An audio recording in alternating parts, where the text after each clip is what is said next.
30 minutes head start. There you go. All right, this is tougher into the acoustics, but I will try. The first idea in this race is a real simple one. Troy King is a disaster, and it is our duty to remove him from public life. He does not want the Alabama we want. He doesn't share our values. He and Luther Strange will use the office to protect their powerful friends and not the people who really need help. I know many of you, I live here in Birmingham with my wife Hillary and our 3 kids. I've been active in the community, working with some of you on taking the zoo private, and also most proudly the building of the railroad park that's going to open in a couple of months. I've practiced law in Birmingham since 1992. As I look around the room, I think maybe no one's practicing law in the courthouse right now because all the judges are here. I've also been active in our party's politics.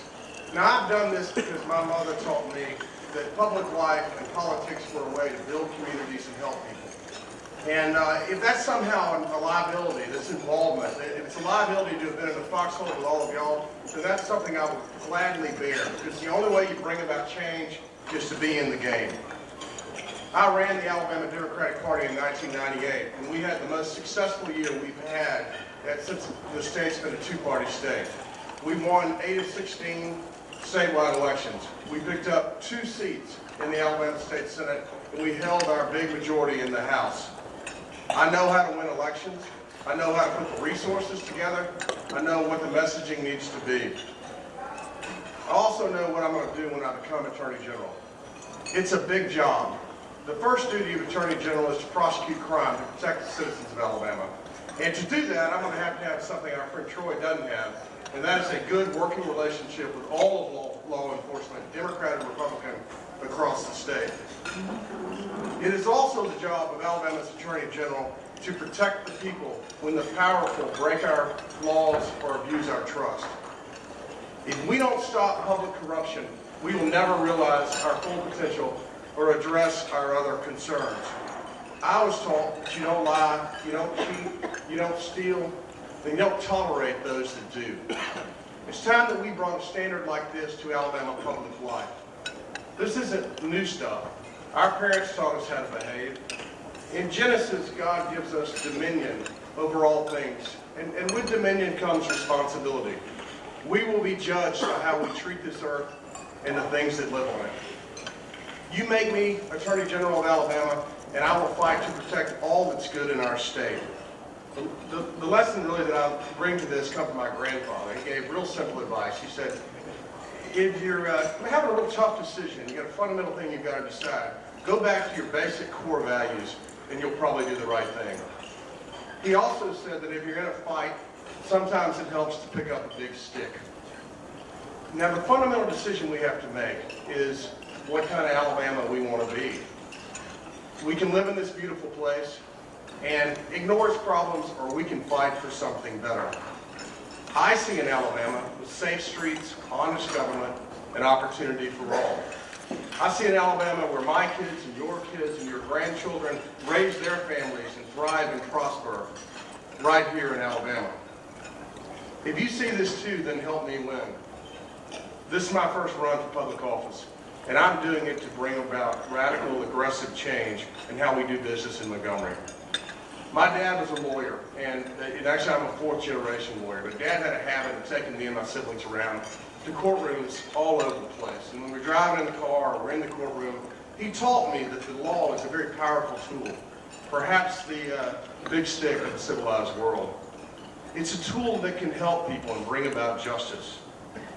The people who need help are not the ones who can hire fancy, expensive lawyers. The people who need help are being taken advantage of every day. Those are the people I'm running for. Those are the people I want to protect. As Attorney General, I will be proactive and tough and will get more out of the office than ever been gotten before. There is no other office I want to seek. I want to go down there and do that job. I honor the trust and the faith that many of you and others across the state have put in this campaign. I understand the burden of the job, and I vow to you that I will not let you down. Now that's 4 minutes, a little bit less than 4 minutes. And I left the other 8, which I thought was going to be 6, because I know this is not a bashful crowd. And I want to take questions, and I will answer anything you put forward to the best of my ability. So with that, let's spend the remaining allocation of my time having a conversation. Please just raise your hand and I'll call on you. Maybe you don't, I'll call on someone that didn't raise their hand. Yes, ma'am. Okay. They say the governor's upstairs, which means he's not out raiding with 150 troops. I think the reality of bingo is that the law has not caught up with what's going on the ground. And it is a very confusing, I know Judge Vance is here, and some places it's not confusing, but a lot of places it is. And I think this escalation is actually quite dangerous, and that we are looking at an incident when you bring those kind of people in. You know, what I really would say, though, is there's a call for leadership. The Attorney General is clearly not doing anything proactive on this issue. I'm confused as to the governor's motivation and actions, and the legislature needs to go and take it up in this session and let the people vote on it, decide if they want it in their communities, and if it comes to their communities, we need to tax it and regulate it at extreme levels. And that's my view on gaming. Other questions? Yes, sir. Would you consider a moratorium on the death penalty?